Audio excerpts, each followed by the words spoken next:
Welcome to the Digital Amateur Television Experimenters Night. This is VK7OTC, the club station of the Radio and Electronics Association of Southern Tasmania. Amateur radio is a worldwide hobby that has many different aspects. Digital television is just one of the many modes and areas that are covered. Maybe you're interested in becoming involved in the DATV Experimenters Nights. You realise that you do not have to be a radio amateur or need any ATV equipment to participate anywhere in the world.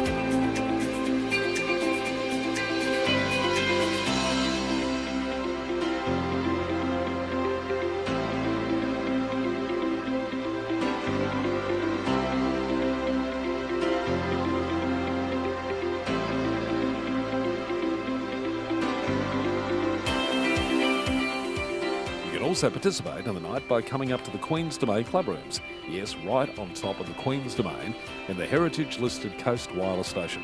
You never know, we might get you in front of the camera or behind doing one of the many roles during the night.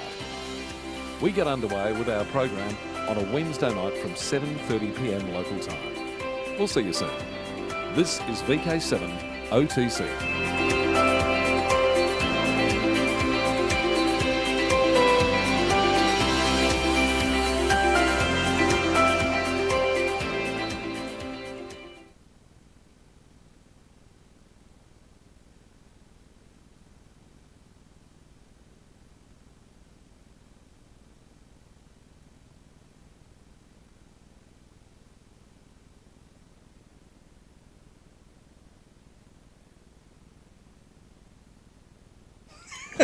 That was a bit of a rough transition, wasn't it? And season's greetings. This is VK7OTC, the club station of the Radio and Electronics Association of Southern Tasmania, with our DATV Experimenters Night.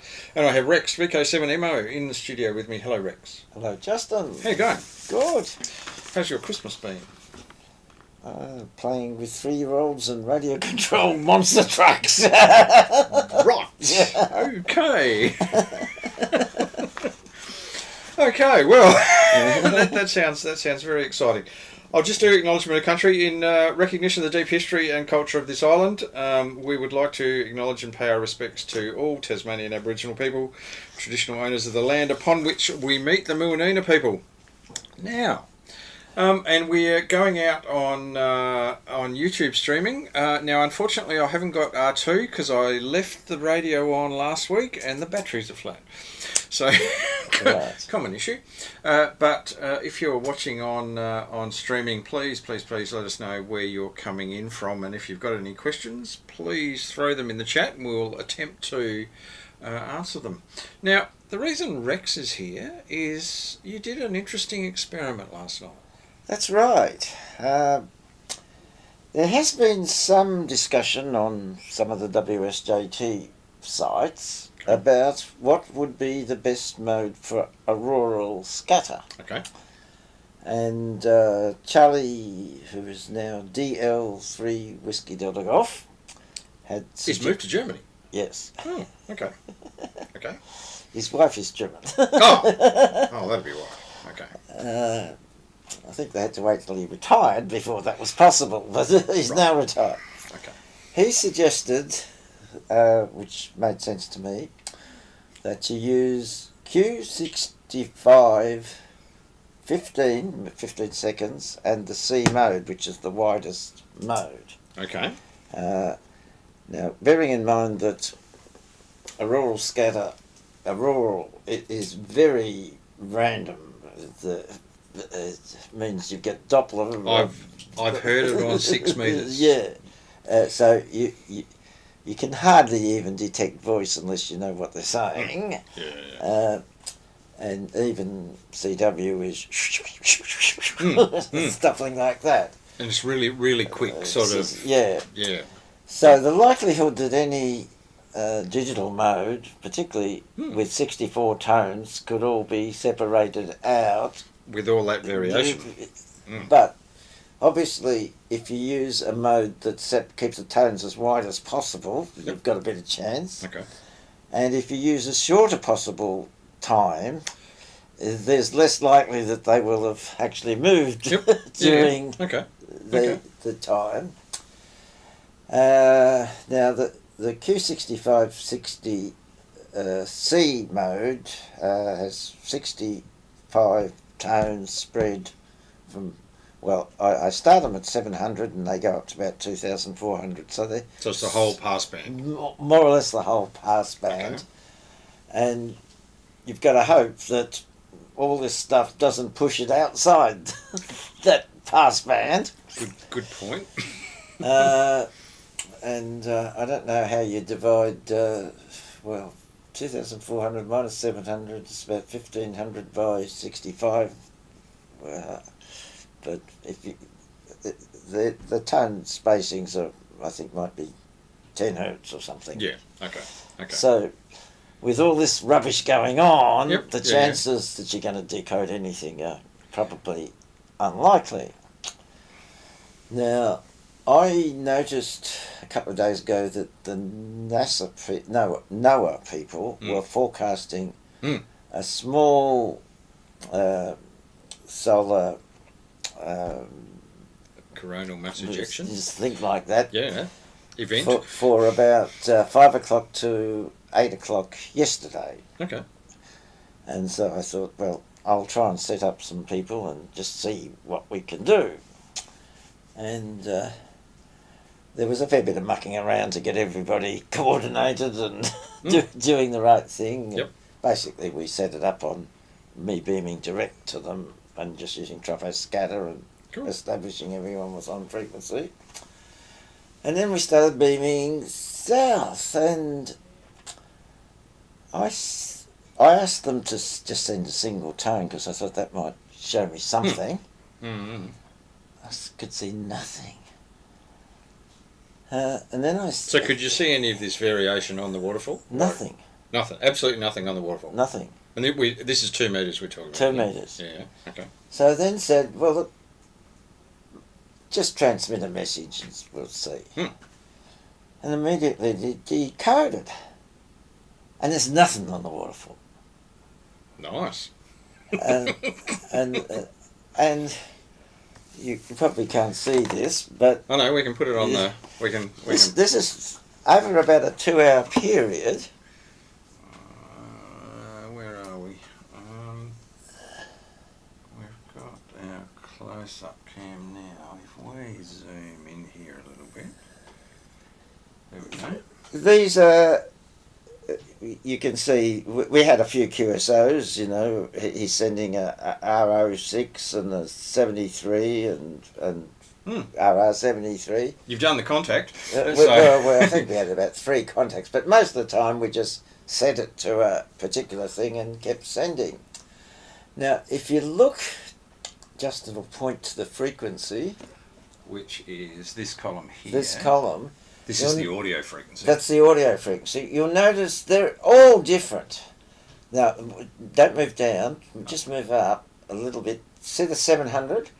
Yeah. The reason you can see the 700 is I actually beamed north to check what frequency it was on. Okay. And we were using 700 as the TX and RS. So he was on 700? Yes. And you were receiving this sort of variation? Oh my God, that's 300 and plus hertz. That's right. And even the 300 is plus or minus about 150. Is it any different on the other page? Well, towards the end, he started just sending some random messages. If you go right to the bottom, I just said... Oh. Yes, okay. I asked him to send random messages. But that variation's still the same. Yeah. Well, when you plot it, the average is about 300 offset, always high. Okay.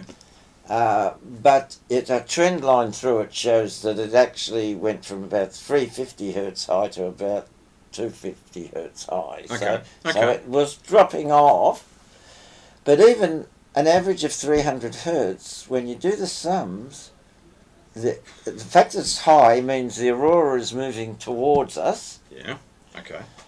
And it's a bit hard to believe that it would continue to move towards us for 2 hours. Well and truly. So I think there's some interesting stuff coming out of this, which I don't understand. Okay. Now, this is a printout of only the decodes. Yeah. Okay. It turned out that more than half of the periods actually did decode. Now, it's not unexpected that some are so jumbled up that that they wouldn't decode. Correct. But despite that... But you're getting a decoder on every cycle. Not every cycle, actually. 1545, 1545, 15... Oh, yes, 1515, 1545. But pretty consistent. Yes. Pretty consistent. Now... so these are 30-second modes, are they? No, they're 15 seconds, but of course 15 seconds at each end means they're spaced 30 seconds apart. Okay, yeah. Yep. You can see the signal strength is quite good, like sort of -8. Consistent. -12, -9, okay. Now, you can't even hear anything because the combination. See, the trouble with whisper with Q65, you've got all these very short tones spread over 100, basically a SSB passband. Yep. And then the individual tones are all spread, so they're all on top of each other, and you when you listen to it, you don't even detect that there's a signal there. So you can't hear that it's actually the Well, tones? well, when it got down to sort of -6 and -5, you could tell there was something there. Okay. But not tones, as in you couldn't hear. No, WSJT tones. They're all because they're actually spread. Now, what I did at All one over each stage, I got him to just transmit a 1500 hertz single tone. Yep. Yeah. And I couldn't see that on the waterfall. Okay. Now, when I used my best imagination, I thought... the 7MO squint technique that yes, we were talking about. That's right. First of all, I thought, well, it's basically going to be about 300 hertz high, so I'm going to see this at about 1800 hertz, although in real time I mistakenly looked at 1500 hertz because I didn't realise what was going on. Right. And so with a lot of effort of redecoding, I looked at 1800 hertz and I could almost imagine that there was something there. and it was probably spread plus or minus 150 hertz. Whoa, okay. During the 15-second period. It's just a jumble. I tell you what, this Q65 mode's pretty good, isn't it, to sort out that rubbish? Now, and consistently sort it out, and end up with messages at the end. Yes. Well, it's worth going into that aspect a little bit more. So, probably about 60% of the time, when you were transmitting call signs and either a grid square or a report, Yep. Yeah. it would decode. Okay. But if you removed the call signs from the DX call box and the my call box, Yep. Yeah. that dramatically reduced The number of decodes. the decodes down to Okay. probably less than 20%. Right. And that's because basically if it knows the call signs, it knows Correct. which bits to look for, which is the same as any mode when you know both call signs. If you've organised a sked. That's right. Truly. But to test it, we were at the end. We actually just transmitted random messages. Yeah. And there they were. They were. Yeah. I just said send random messages. Yep. And he wondered why. I told him, "Oh, you sent Merry Christmas QF." Well, the reason is he actually thought he was sending his grid square, But he ran out of characters. For sort of text messages, WSJT is limited to 13 characters. Okay. So he lost the 2-1. But basically, it showed that a random message, and then I said, change the random message, and he changed it to Snowman and his grid square. There it is. And it all came through. Now, when I check it, all of the messages against what he transmitted, there was not a single false decode, despite all of the hash. the rubbish, that everything that was going on. There you go. Now, then it occurred to me, could I get... Now, Q65 has got a technique for correcting for Doppler. Okay. For a linear drift of Doppler, which is very good for aircraft scatter. Okay. And I thought, maybe if I ran the whole thing through with the maximum Doppler shift, I might get more decodes.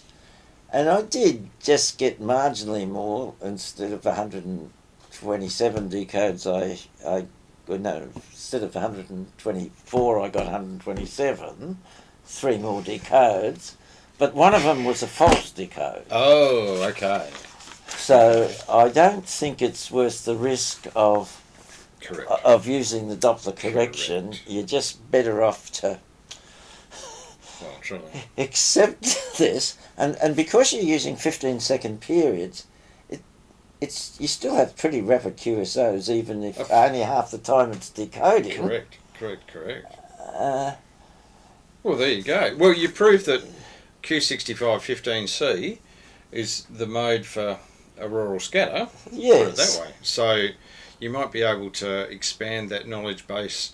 Hopefully there's a few more CME events coming up. So now, the guy I did this with is Brodie VK3MAP. Right. And he's at One Thaggy. Okay, yes. I deliberately wanted someone far enough away so there wasn't any direct path. Yeah, okay. Particularly when I was beaming south. Okay. But not so far north that they couldn't see the aurora.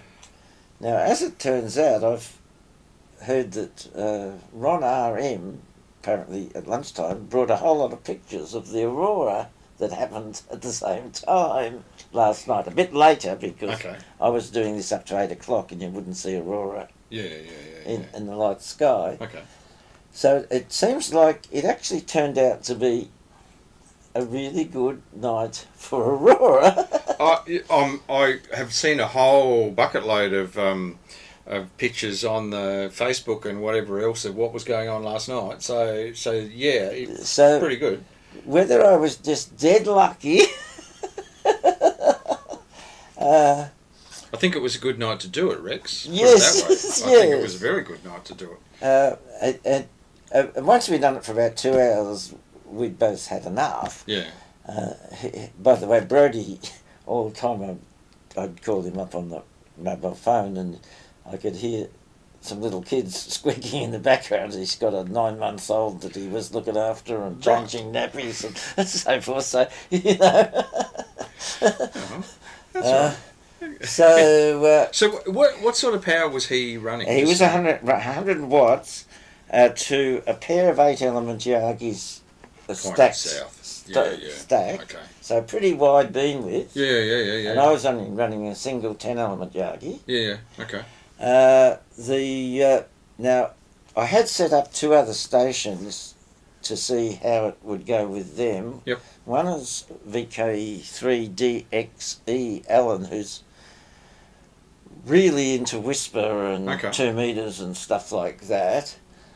But he's actually got a hill in his way to the south. Yeah, a bit like me. he got nothing. And the other one was VK3II. Now, he's a little bit further north of where Brodie is, not very far, and he's got a good take-up like Brodie. Okay. And he did copy me a few times, but I didn't copy. Sorry, yes, I didn't copy him. Right. Okay. Now, I think part of it was while we were doing all this, I was transmitting Brodie's call sign, which makes it more difficult for someone who's not got their own call sign Yeah. to pick it up, Okay. given all this rubbish that goes on. Yeah. And I think that was the main reason. And when he did copy me, I actually called him Okay. with his. So Okay. I think you certainly would want to start off doing this in skid mode. Yeah. Okay. to get the best chance Yep. that it's going to get through. Okay.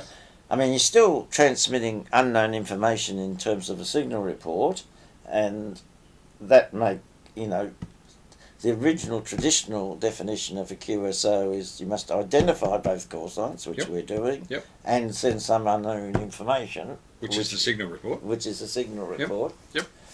So it's still a valid QSO. Oh, well and truly. It might be a little bit more difficult if you're doing random.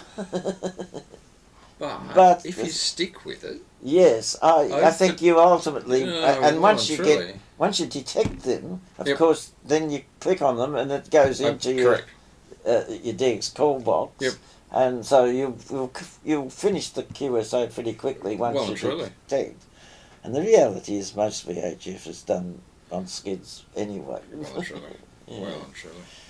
Okay. So, Well, stay here, Rex, because and I'll just acknowledge we've got Ken Duffy, who is ZL4KD and ZL3YF, who is his partner from Ashburton in New Zealand on the stream. So hello, Ken. well, ZL4 did you say, or ZL3? ZL4KD. Well, yeah. they're probably in the South Island, so Auroral would be pretty interesting for them. Well and truly, they actually came to the conference. Oh, okay. They came to the conference. David Somerville down in Blackmans Bay. Hello, Dave. Nick Presser, VK3BA. So entertaining.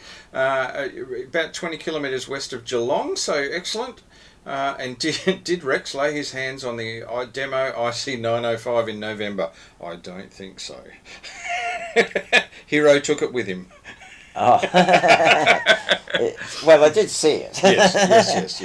And it was your beacon and horn, wasn't it? Yes. Yes. For 10 gigs. Yes, So, yes. so And yes. we had a problem, I think, on 10 gigs because a coax cable wasn't connecting. Right. But Okay. ultimately, that was sorted out. Okay. Yeah. Okay. So anyway, Ollie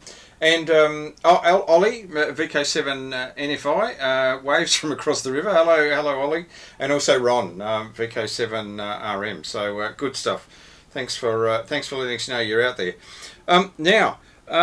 Just talking about auroras, I don't think that HAARP, so HAARP, as you may or may not know, the High Frequency Active Auroral Research Program up in Alaska, which if you don't know about HAARP, just put in HAARP into Google and it'll show you a very impressive, what used to be a US Air Force installation. With a whole lot of multi-band antennas in a huge big array and a scary amount of power that they can run on whatever frequency they like. Expected to destroy the ionosphere. Correct. It was originally ionospheric experiments that have been handed over to the University of Alaska. So now the University of Alaska ran a Chirp Radar exercise last night from 11 UTC through until 23 UTC, which was about sending a radar signal towards a asteroid that went past us quite close apparently. And what they wanted to do was some detection of this particular asteroid, potentially using HF radar on 9.6 megahertz. Now, I listened from 11. I listened on 9.6 megahertz, and you can actually see. Let me just get a cursor up here. You can actually see these lines that go across here. So it was centered around 9.6 megahertz. They wanted wideband linear FM. So on the 705, although I can't find it in the specifications, I think it's 30 kilohertz bandwidth on WFM mode. Yeah. So there's 15 kilohertz either side of that 9.6, but you can see these lines that go up here at regular intervals. That's the Chirp Radar signal. So I was well and truly hearing it. All of these other signals are shortwave Chinese and Asian stations around this particular area. Now, if I just go to here, you can.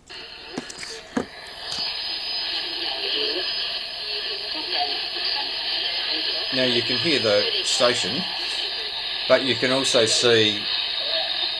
And you can just hear this, the Chirp Radar, the tone goes up in frequency, and you can actually hear it as it scans across that 30 kilohertz, and yeah, so it was well and truly. And I actually sent the screen grab to them because it did say that amateurs were allowed to. I sent that to them, as well as a signal report and an equipment report, and they acknowledged it. Wow! So, and apparently I'm getting a QSL card. Would you believe? So, but the interesting thing was, this was right on, well, you can see, 2200 was the local time, so it was 11 UTC, and that started right on 11 UTC, but within half an hour the propagation had changed, and literally the HAARP signal had disappeared, and there was a very strong Chinese shortwave station on 9.6 megs. So you were lucky. Fair right smack bang in the middle of that. And so it was, it was good that I actually listened from the start, because I actually saw it start, and then was able to take the screen grab and the video. So well done. So anyway, and given that that's in Alaska, so the interesting thing about Alaska is both short path and long path are about the same distance. Yeah. If you do the so you can get propagation any direction you like. And given I don't know that they're not advertising the amount of power that they're actually using here, but they have a huge array. It is worth looking at on the web, because it's a pretty impressive installation. And it's usually covered in snow, but it's a pretty impressive installation. A bit like sort of the square kilometre array discone antennas on steroids is how I describe it, because these things are laid out. There's hundreds of them over a fair area, and they're able to feed these. They're not only receiving antennas, they are also transmitting antennas, and they can put substantial amounts of power into them. So yeah. Anyway, so there you go. That's HAARP. So now Richard, if Richard's listening, we'll get Richard in, and we'll do a bit of a thank you, Rex. Thank you very much, and I look forward to the next instalment. Just got to find the Aurora. Oh, I think we'll be not looking too hard. Can you grab Richard, please? We'll just do a reset of the studio. And we'll get Richard in. The VHF UHF Field Day is coming up towards the end of January, and also the whole of January 2023, the whole of January any year, is the Ross Hole competition. So we just want to do a bit of a promo. The Ross Hole runs for the whole of January. Come in, Richard. Now, Richard VK7ZBX, how you going? Oh, good, mate. Now, I understand you've been doing lots of radio. Whew, there's been a few of us have been Hammering it bashing 6 metres FTR along a little bit. It's been, into the wee small hours. yes. Oh, well, 6 metres has been a bit sort of up and down, but I was chatting to Ben the other night on the Discord thing, and we ended up on moving around 10 metres, discovering how poor our system performance was on 10 metres. Okay. And then we tried 15, and then we tried 20, and then it was too late. It was time to bed. So. Yeah. Okay. But no, we've been having some fun on 6 metres, working some stations that I've not seen in my logs. Some highlights. Yeah, worked all of VK, all of the main of VK, so No. 1 through to 7. Okay. The 9 was elusive. Lots of other people worked in, but I couldn't hear him on Norfolk Island. Norfolk. Okay. Okay. Which would have been nice. Certainly didn't hear America. I think, Right. did the boys say, I think Anthony worked a guy in Mexico? There you go. I decoded on Whisper a guy in Los Angeles on 6 metres. It's really Out quite of the blue. really quite sad when you watch on FT8 and you watch all of the VK 3s, 2s and 4s all working all these places, and some of the signal reports it's very saddening. Yes. Just down a bit. Come down south a bit. Well, Hepburn was looking okay. Like, it was looking okay is a relative statement. Yeah. Looking okay to the fact that we have had absolutely nothing. Like, it's been black over Tasmania for a very long time. Looking at the VK spotter over the last few days, there's been a bit of activity on it. A few of the boys on 2 metres and 1296 Okay. on VK4 and VK2. I think there's been some pretty reasonable contacts made, sort of 400 and 500 k's here and there. There's hope for us yet. But of course, that's a bit more sort of tropo, isn't it? Really, than Correct. sort of 6 metres is ease. That's a bit. Correct. And longer, A bit more potentially longer distances. But I was really happy to get a couple of VK6s in the log on 6 because that's not Cool. sort of. But then you turn around and watch the same VK6 guy that you've worked a little bit later once he's gone from you. Actually, see starts. someone in America replying. It's like, yeah. Now, Ross Hole first. Ross Hole. Ross Hole is the whole of January. Yes. VHF and above. Distance based, so this is all very relevant information for the field day. Distance based, Yes, it is. and you can use your field day log for the Ross Hole. Yep. Um, So it could be one of the best 7 days or 2 days, perhaps. correct. So you pick best 7 or best 2. I think I remember reading that if you just submit your log, they'll work it out. Obviously got really good log checking software that Correct. will basically go. I think you've just got to say that you can't enter like too many sections, I think. So, Yeah. Hedge your bets. Yeah. I think that's probably Not in much stating it. not in the what's the they use not in the spirit of the contest. Correct. Right, Roger will be in contact with you. Yeah. But, But also obviously the VHF UHF Field Day, which is towards the end of January. So hopefully there'll be a bit of activity about. Hopefully heaps of tropo. Like, geez, it'd be nice. We're going to go to Mount Wellington again, so you never know. We could work. Now, Goodness knows have you what. worked out whether you have the van or not?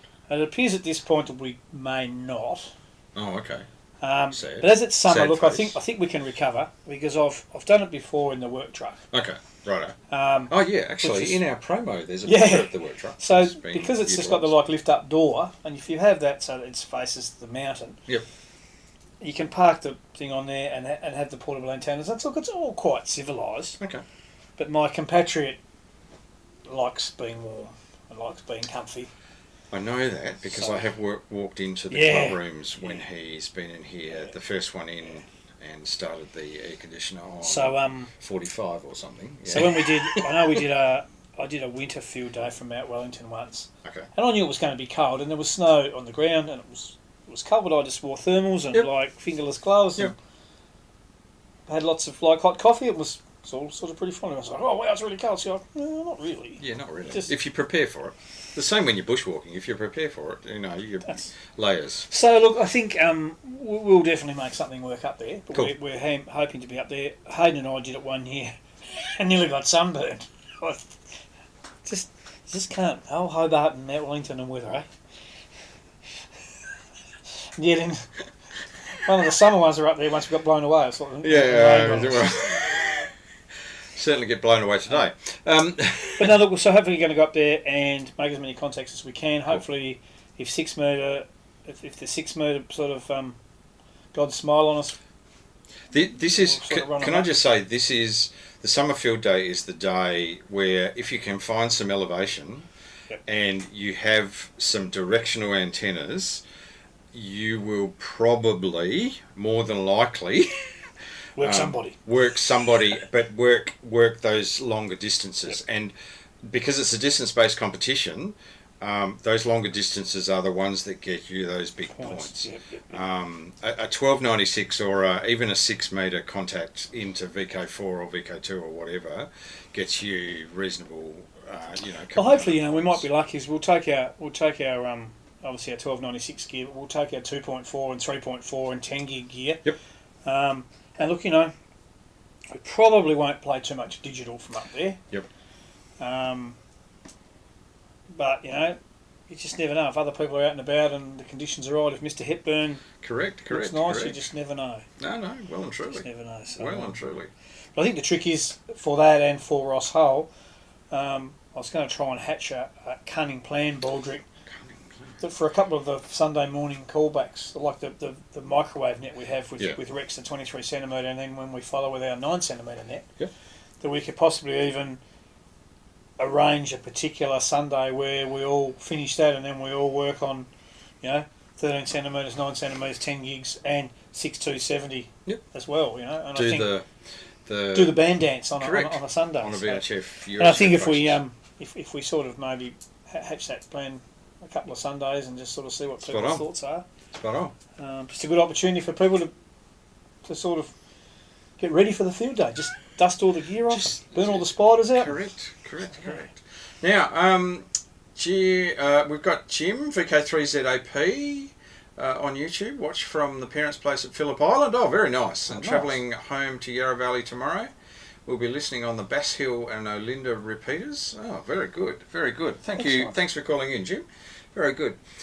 So the key thing is you got to be in it to win it. You got to be, and even if it's a handheld or whatever, it doesn't matter. You can still foundation licensees. The thing about that is you've got 2 and 70 available to you. There will certainly be lots of people around with 2 and 70, be able to give you contacts. You can rework every 2 hours in the field day. And I think there's an 8-hour section and a 24-hour section. Correct. And in the Ross Hull, you can rework every day.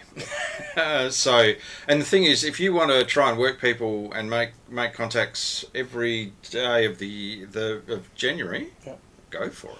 I just think it's a good opportunity, especially for the field day, like all field days, but probably if you're a bit of a VHF guy, person, then the summer field day is the one to sort of make that extra effort to get out and about, because if conditions are good, you will just come away with some wicked contacts. Correct. Whereas, it's hard to sometimes get excited about the winter field day when you've got to sort of freeze to death and it's going to rain and there's no one about. And whereas, you don't need to go to Mount Wellington to get lots of contacts. So. Can I just say, as an example,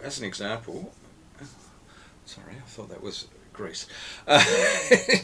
It's scratches building magnetic loops. Which next segment? One of the things I'll say is one of the summer field days where I went down to Eagle Hook Neck.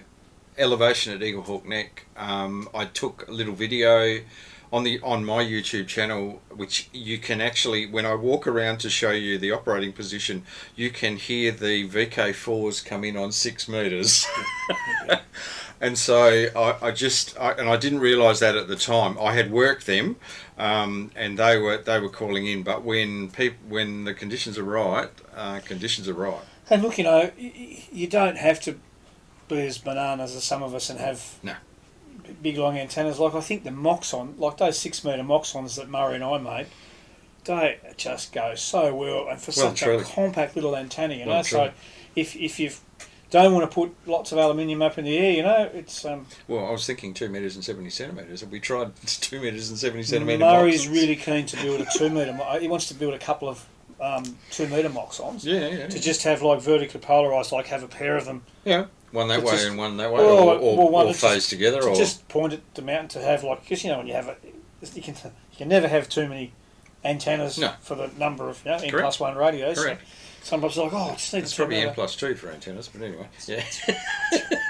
But look, I think that's worth. Again, especially on 6 metres, you're not going to get much advantage by having 6 or 7 elements over a Moxon. Correct. You know? So. Correct. It's a good little option, and you know, I think if people just get out and about and sort of let people know that they're there, I'm sure they'll be surprised at what they'll hear. Well and truly. So okay, cool. Thank you, Richard. Thank you. Now you can stick around because what I'll do, I might skip over and do our E-tags next week. Now, the 15 to 40 metre magnetic loop, which is actually sitting next to, in the guest seat. In the guest seat. You can see this is LDF 750. So this is 50 mil in diameter coax used for many kilowatts of power. You can see the coupling loop is LDF 450 or the equivalent. And it's in 100 millimetre PVC pipe. And in fact, Richard, can you just pull that down? And you'll see that lets you into the bottom of the vacuum capacitor. I might need to just turn it around.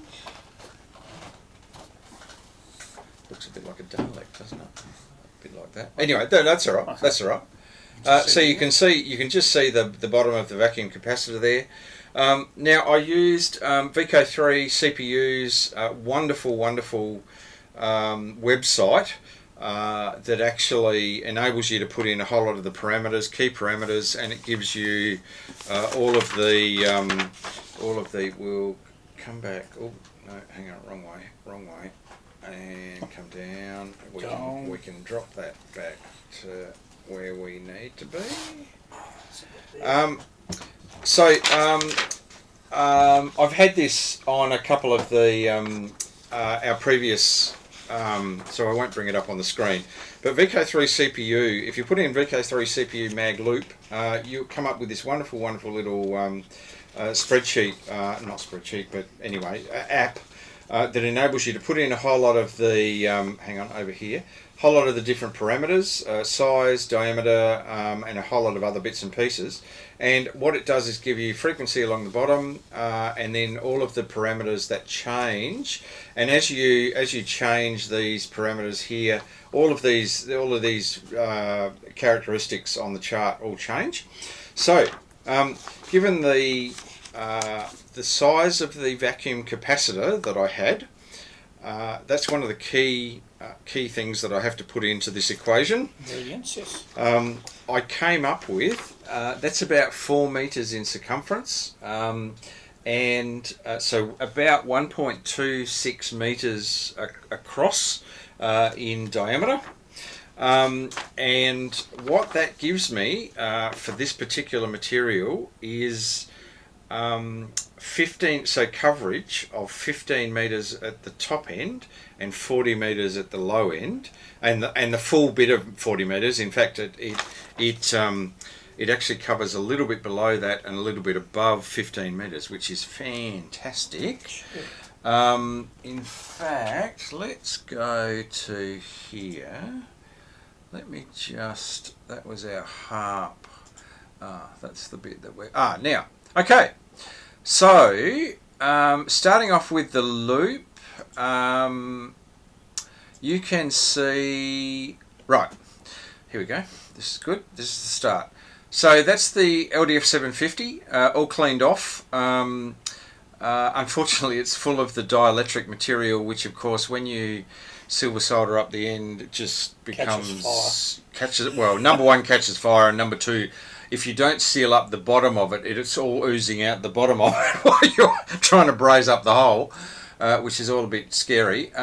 Now you can see I brazed on. Now this is silver solder, so this is, I specifically went to Kennedy's to get the 45% silver solder. Yep. So the 45% silver solder is the most silver that you can get in silver solder. Can I just say they're $18 a stick? So I sort of looked at old man Kennedy and sort of went, okay, I'll have 3 of them, thanks. Which I'm glad I got 3, because I went through. It disappears pretty quick. Disappears really quick. It's actually quite thin. So I've got about 1 1.5 left. Brazed up.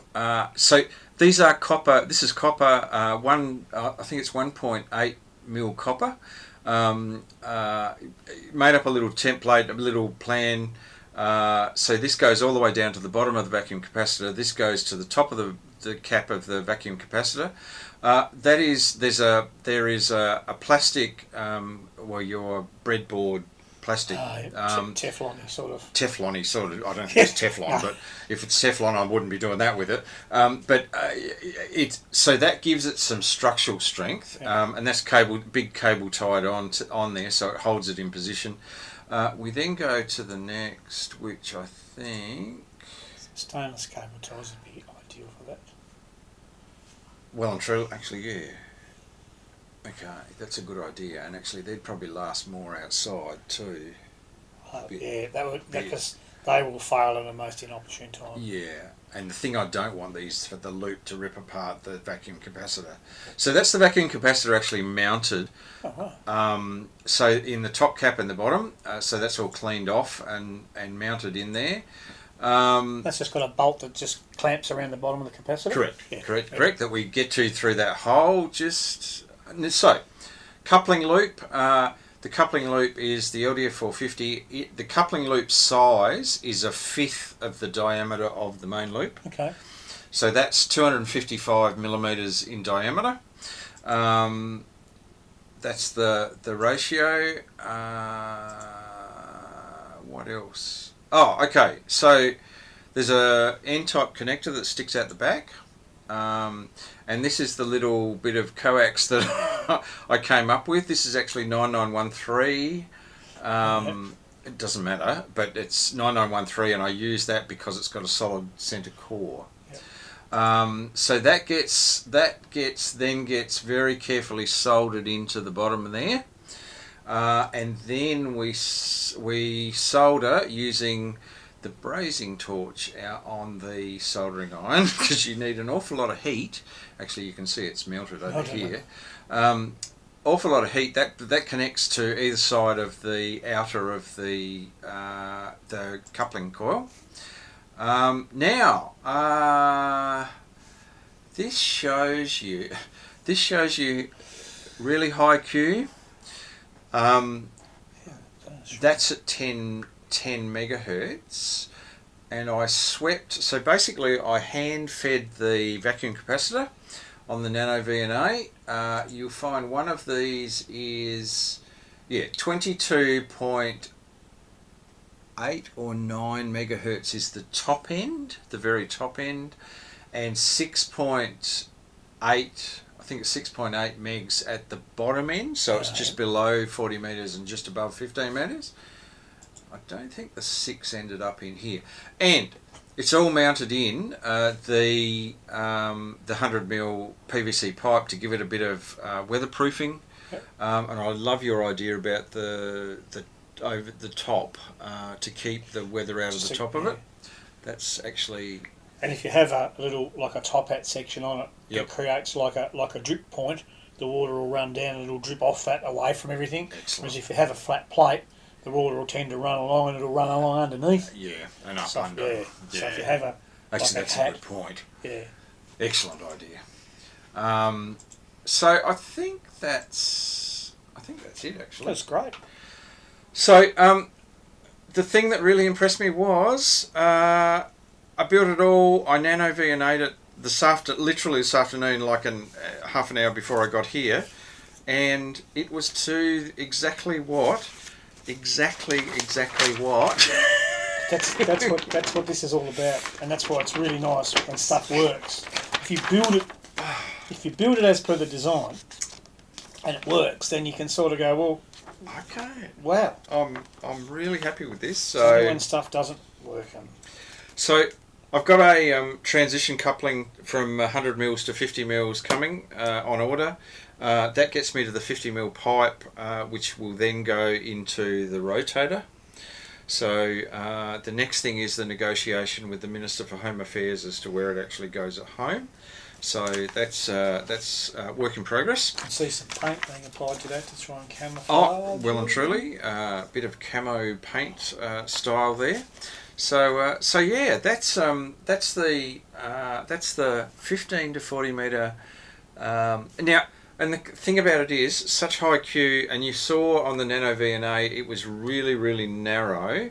Now that's partially because the NanoVNA only has a fixed number of sampling points. There's only 401 sampling points. So what you tend to do is you go wide to make sure that you're within those tolerances, and then you actually narrow it down to what you actually want to look at. So the 401 sampling points are then across that smaller frequency segment. To give you an idea, at 40 metre end, you've got that dip that you see in the NanoVNA is about 15 kilohertz wide. Okay. So the key thing is it's really, really narrow, but what that gives you is that's all you're listening on that band. So if there's anything around it, you don't hear it. It'll get nulled out effectively. Correct. And it's a directional antenna as well. So if you want to null out that noise, you can rotate it around to see whether you can get rid of the noise. Plus, if you tune the antenna, it is really, really sharp. So it'll be interesting to actually use it in anger and see how it goes.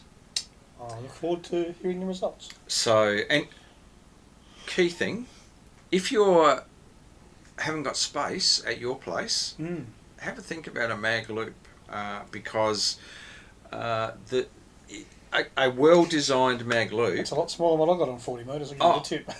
Well, and a really well-designed mag loop, people are saying are the equivalent of like TH3 at 10 metres on a tower. You know, a really well-designed one in the right direction. So I'll be interested to see whether that's the case. If it is, start the production line.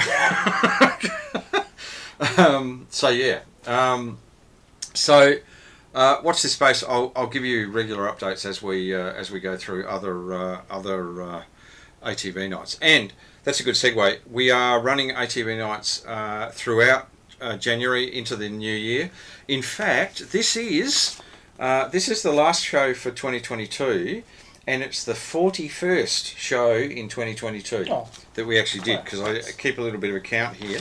Now, one of the things we're not going to do tonight is all about e-tags. Now, if you've ever been to Melbourne or Sydney, you will know that your little GPS person asks whether you want to go via a non-toll route or whether you want to go through a toll gantry. These are the little things that sit on your dash, and I've actually taken this one apart and I'll show that next week and give you an idea about what's inside one of these, and also the protocol that it actually uses when you go through the gantry. Very interesting little bit of technology, a little bit of consumer electronics. There's actually a lot more in here than what you think.